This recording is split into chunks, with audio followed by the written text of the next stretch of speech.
48 ঘন্টা পার হয়ে গেছে আরএস ফাহিম চৌধুরীর ক্যামেরাম্যানের আজিম ভাইয়ের। তো সেটা নিয়ে আরএস ফাহিম চৌধুরী বলতেছে, প্রায় 48 ঘন্টা হয়ে গেল ঘটনার, এখনো বিশ্বাস করতে পারছি না আমাদের আজিম আর নেই। এত বড় শখ মেনে নেয়ার মতো না, বারবার দুঃখ স্বপ্ন মনে হচ্ছে।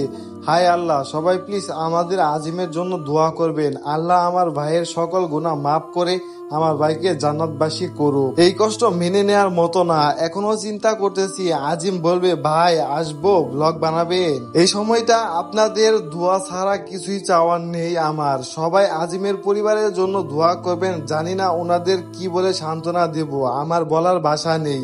আর বলা হবে না, আজিম ক্যামেরা চালু কর, ভিডিও করতে হবে। বিশ্বাস হচ্ছে না আমার ভাই আজিম আর নেই।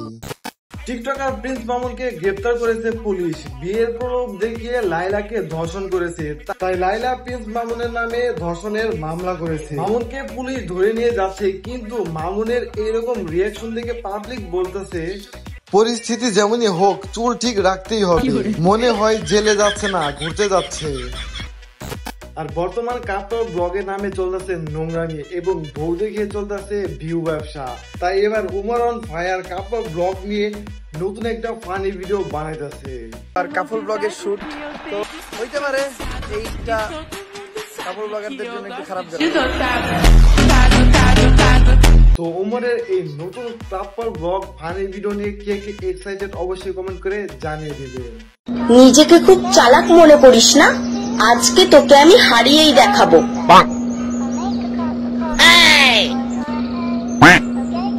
নেই, হেরে গেছি, এবার দেখা। তো গাইস, আজকের ভিডিও এই পর্যন্তই। যদি ভিডিওটি ভালো লেগে থাকে অবশ্যই লাইক দিবেন, কমেন্ট করে আপনার মতামত জানাবেন, শেয়ার করবেন এবং এই চ্যানেলে নতুন হয়ে থাকলে অবশ্যই সাবস্ক্রাইব করে পাশে থাকা বেল বাটনটি বাজিয়ে দিবেন। ধন্যবাদ।